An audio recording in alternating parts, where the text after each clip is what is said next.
What is going on, gunfighters? Welcome back to Gunfighter Life, the podcast where we talk about gunfighting the right way with God at the center and real-world first-hand experience. Today, gonna try, by God's grace, kind of an audio walk through an explanation of reloading. Because I know there's a large part of the community that shoots and is into shooting, whether it be the tactical kind or the hunting kind or any other kind, that might be interested in reloading, but it seems like some kind of super complicated, highly technical process, which it doesn't have to be. Maybe after listening today, if you've been wanting to give it a shot, it'll give you that little push and that confidence to be like, hey, I think I can do this. And hopefully that does happen for many of you listening. With that, make sure you're liked and subscribed to this podcast if you want to be. Don't forget to scroll down and hit some stars if that platform you're listening, like iTunes or Spotify, lets you. Gonna plug in the bio and then we'll get into the main topic. Who am I? A question we should all ask ourselves.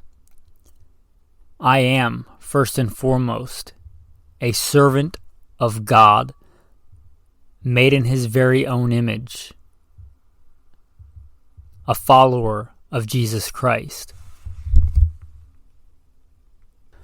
A simple man called by God to the Great Commission to share the good news of Jesus Christ.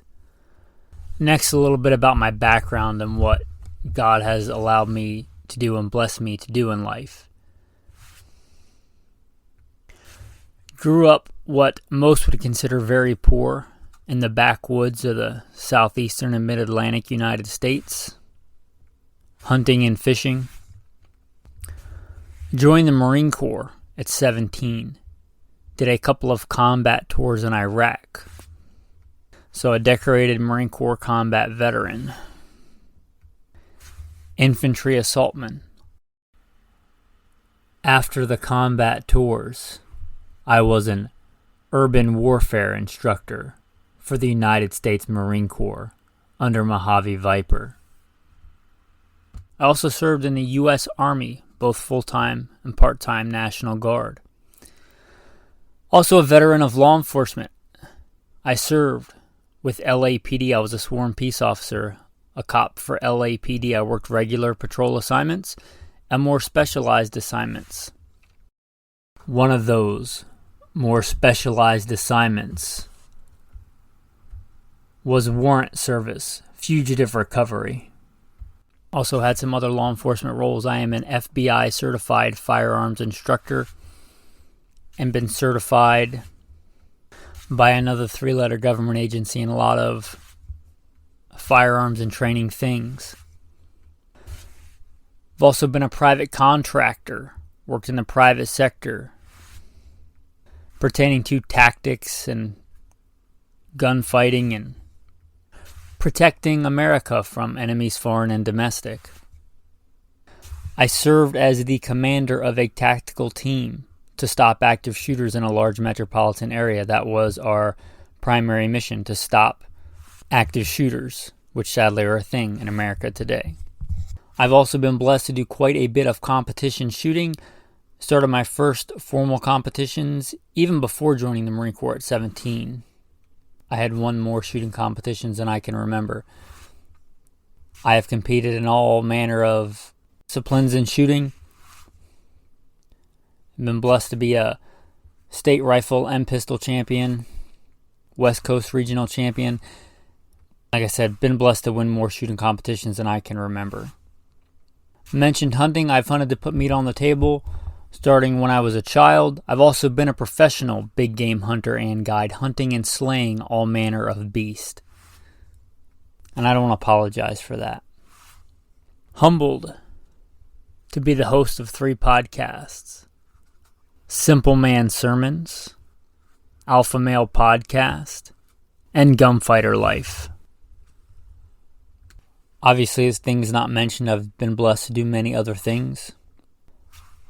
But, again, first and foremost, I'm a servant of God, a believer and follower of the Bible, the Word, Jesus Christ. And I don't apologize for that. With that, let's transition into today's topic. Today's episode is being recorded by God's grace on the 28th day of September in the year of our Lord 2022. I'm going to talk about reloading today.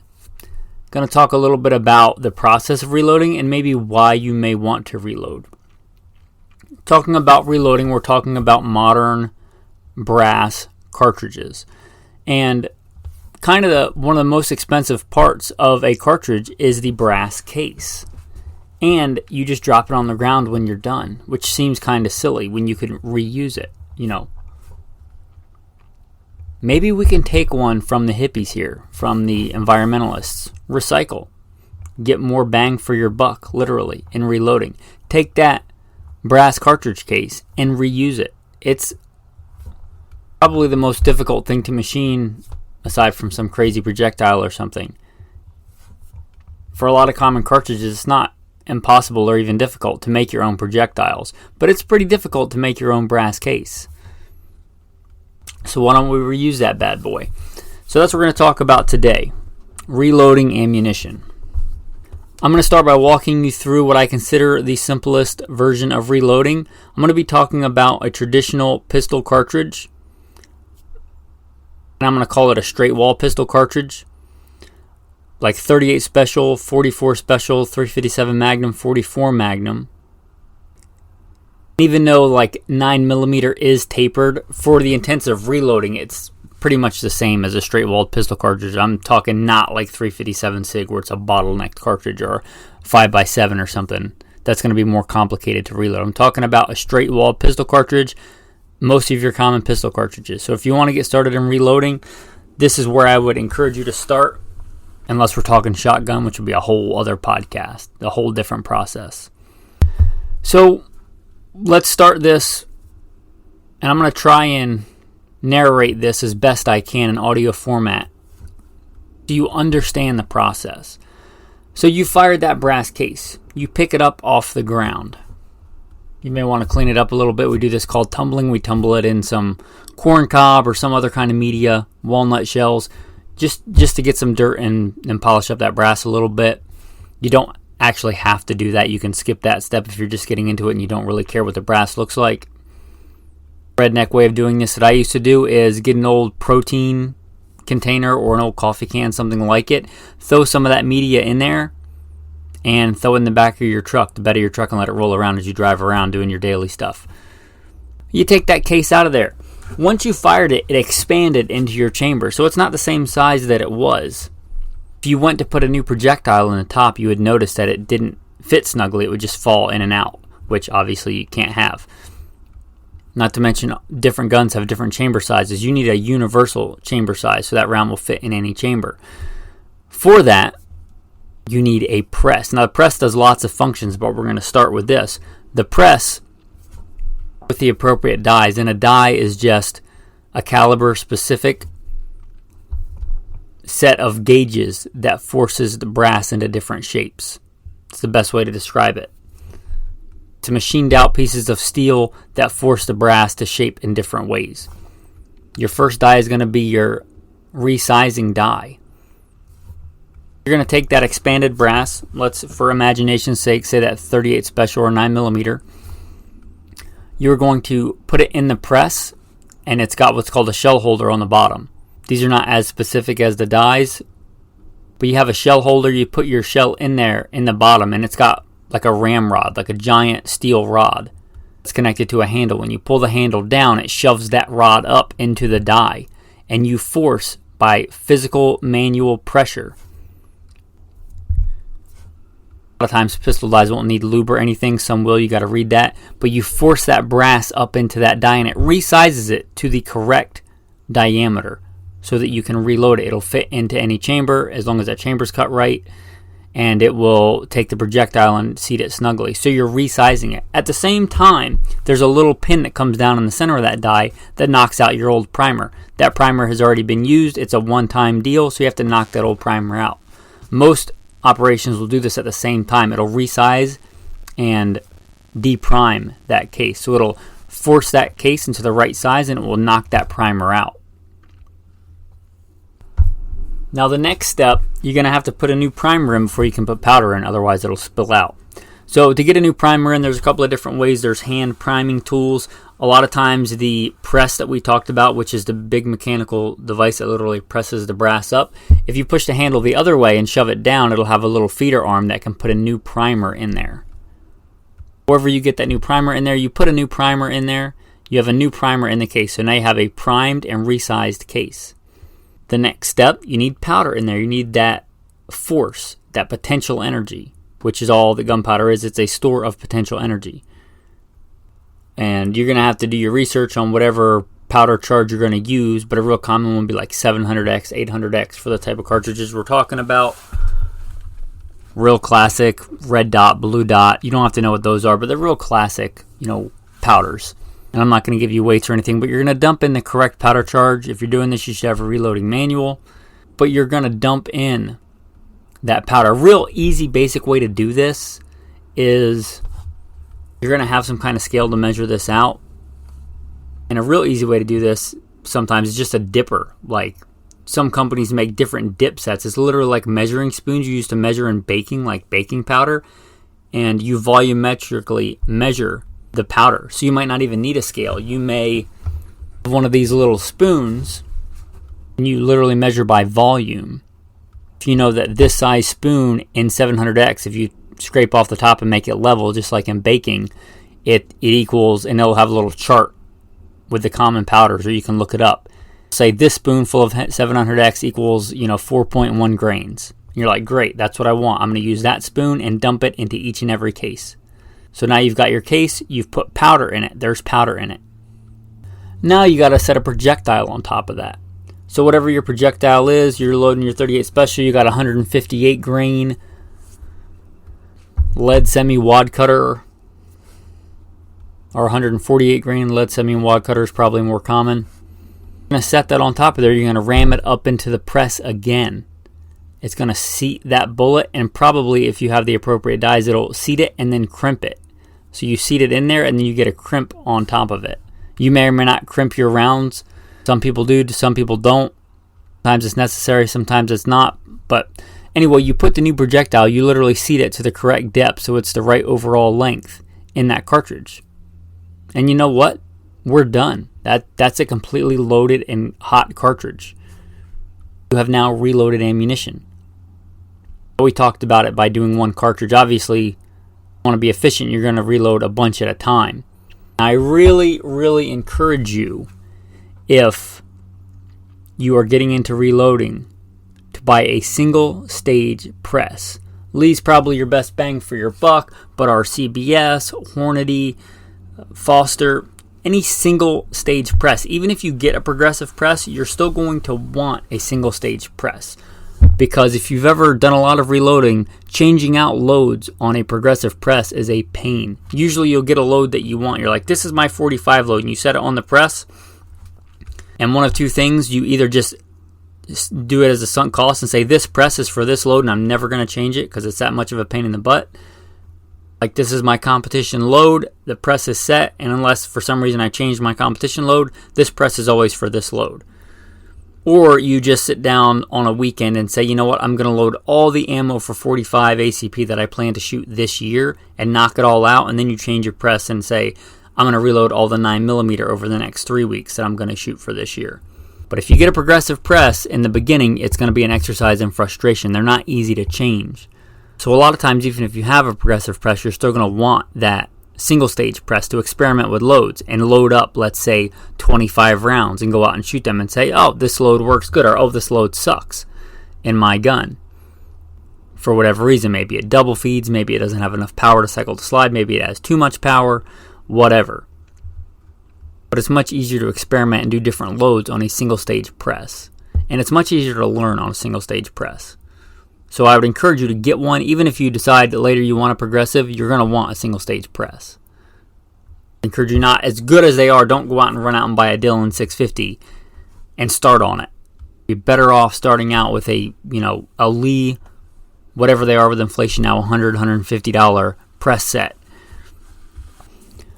But I want to reiterate, it's not a super complicated process. I think I started reloading when I was maybe 12 years old, and I'm just guessing there. I really can't remember, but I was young, maybe younger than that. And we're talking like smelting and casting your own lead, like hot molten lead, and pouring it into molds and making bullets. So it's not a super complicated process. Don't make it that way. People have been making ammunition in their garages for decades and decades. And not that it never happens, but when's the last time you heard of somebody seriously getting injured from reloading versus the last time you heard of somebody seriously getting injured in a car accident or falling out of a tree stand, right? Or any other thing, or a bowstring snapping and making somebody blind. It's not that it's not dangerous at all. It's that many other things that we do are far more dangerous. So don't let that stop you. Next, we'll get into the why. Why might you want to reload? Well, a big one, and a reason a lot of people get into it, is cost. Now, I'm going to tell you right now, if you're doing a common round like 5.56, 223, or 9mm, we've gotten to the point with industrial capacity where that's really not a thing, especially for quality. If you want to buy bulk 9mm, you can probably buy it about as cheap as you can reload, especially if you factor in, let's say, paying yourself minimum wage to do it. So, not there, but if you're reloading a less common round, like, go price what a box of 357 costs. And it's really not much more for you to reload 357 than it is for you to reload 9mm. So if you shoot things like 357, some other real common ones that are way cheaper to reload, 45 long Colt, 4570, something even more obscure like a 35 Whalen. Yeah, you can buy factory ammo for that, but especially you're talking about like cost analysis, it's a lot cheaper to reload. The other one, and a really cool one, is if you like to tinker around with stuff and you like to kind of get off the beaten path of, if you want 115 grain 9mm, you can go get that in abundance. But let's say you want something a little bit more specialized. Let's say you have a 44 Magnum lever gun, and you know that 44 Magnum lever guns will shoot 44 special. And you want something quiet.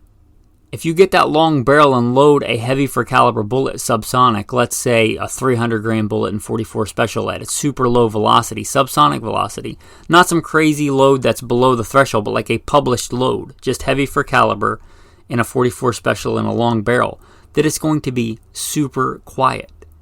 Like scary, maybe quieter than, well, certainly probably quieter than an AR with a suppressor quiet. You're not doing anything illegal, you're not doing anything underhand. No laws against this. You can literally load that yourself and shoot it, and you have a super quiet, still very deadly load. Look at the ballistics on, say, a 300 grain 44 special load out of a carbine versus some of these, what they would consider super powerful nowadays, air rifles that they hunt big game with. And it's still going to be more powerful than that. When you loaded it yourself, it's not expensive, and you have a super quiet, super stealthy round. Could do the same thing with 4570. You could just do the same thing with 38 special. So there's stuff like that. Let's say that you are a 44 mag guy and your 44 mag is your one go-to survival weapon. We've talked about like the one gun thing before, right? Like the peanut butter and chocolate has hit the fan and you're heading into the hills. You're taking your 44 revolver and your 44 lever gun. That's your apocalyptic loadout, right? That's what you're heading into the hills with. Well, good on you. If you reload, you can do a lot with that. You can load your hot 44 Magnum rounds, especially in a carbine. You can load those pretty hot in, like, let's say a Marlin carbine and a Ruger handgun. You can go pretty wild on the amount of power on that for, like, big, large game. Kind of redundant, big, large game, but large game like elk and big black bear and brown bear and things like that.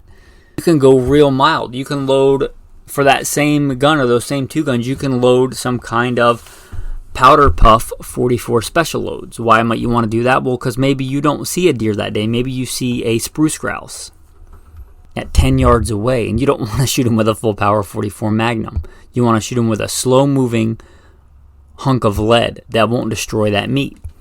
So you can do that. And maybe you want to load some shot shells, which you can do. They make little plastic shot capsules that you can reload yourself.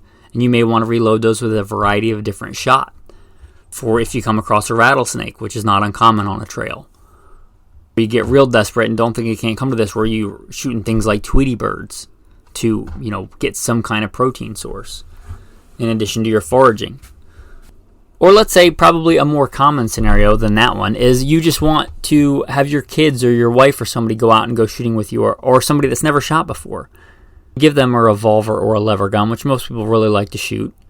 And you can load that powder puff load that has very, very little recoil, very, very little report, and they can learn on a gun and have fun and shoot maybe when they're ready to step up from that, 22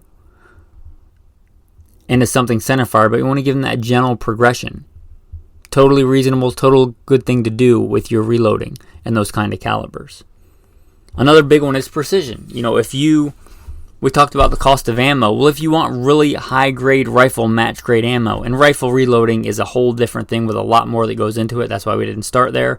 But that is a big reason people reload. They want a precise load for their gun, and they don't want to spend $2-3 a round on it. That's another reason for reloading. A lot of people may think of it for like survival and prepping, but that only works if you can get the components or make the components. So really think about that. Sometimes it's powder you can't get. Sometimes it's primers you can't get. So if you're going to do it, you need to make sure you have it. Because if you can't get the ammo, you probably can't get the reloading supplies, because the same companies that make the ammo make the reloading supplies. So just be aware of that. I'm not saying it's a bad idea, but make sure you stock up on primers and powder and whatever else that you might need. Doesn't mean that you can buy a reloading press and then next time there's an ammo shortage you can just make as much ammo as you want. Ask anybody in the last 2 years that looked for small rifle and small pistol primers. With that, I hope you've enjoyed this narration of reloading. And I hope that if you've been on the fence, this has given you the confidence. And if you have no desire in it, at least now hopefully you better understand reloading. If any of those is the case and you think this knowledge is worth something, a lot of times, sadly, in our modern American culture, it seems that we value stuff more than knowledge. If you value this knowledge and you think it was worth something, consider going to goodshepherdtraining.com and clicking on the Patreon link. If you want to support the podcast in other ways, again, you can like and subscribe, share it with a friend. With that, your tactical tip of the day. If you're into shooting and training, which I hope you are, in like dynamic movement outside, sometimes the conditions aren't great. Sometimes it's snowy and grassy and things like that. And you might drop a magazine, whether intentionally doing your speed reloads or just moving with all your gear on. So for my training mags, and I usually have a couple of my older magazines set aside for training, those little sticky targets, the bright orange, bright green, whatever they are, you take that and you stick it on the base pad of that magazine. And you may or may not want to number it, training 1, training 2, opposed to like Combat 1 or Combat 2 on your other mags. That bright colored sticky does a couple of things. One, it'll let you know that it's a training mag. And number two, if you drop it in the desert, running through a wadi, or in the tall grass when you're doing your, El Prez drills or whatever, it makes it a lot easier to find. Sure, you can hit it with some spray paint. Some people don't like doing that. I don't really care. But those little stickies, and if you ever want to sell the mag or whatever, you can just take the sticky off. Anyway, those bright colored stickies on the bottom of your magazine. I've also seen nail polish, like an obnoxious color of nail polish to number your mags. But I find those bright sticky targets, like the size of a quarter, really work well for helping find your mag and differentiating between training mags and combat mags. My combat mags, I don't generally put stickies on. I'll generally either paint them or just take a paint Sharpie and write whatever I want to write on there. Anyway, with that, thanks for listening. And hopefully the moment you've all been waiting for, the tactical verse of the day. God resists the proud, but gives grace to the humble. Resist the devil, and he will flee from you. Draw near to God, and he will draw near to you. Cleanse your hands, you sinners. You'll find that in James. Humble yourself. You see that other place is another good verse. Humble yourself under the mighty hand of God, that he may exalt you in due time, casting all your cares upon him because he cares for you. Be sober and vigilant, because your adversary the devil prowls around like a roaring lion, seeking whom he may devour. But be humble. Be humble with God. For what do you have that you did not first receive from God? Anything that you have, any talent, any skill, any ability, any resource, God gave it to you. You didn't create it in and of yourself. All matter, all substance, all things come from God, and every good and perfect gift is from above. So what do you have to be prideful about if God gave you whatever you have? Are you smart? God gave you that brain. Are you disciplined? God gave you that discipline.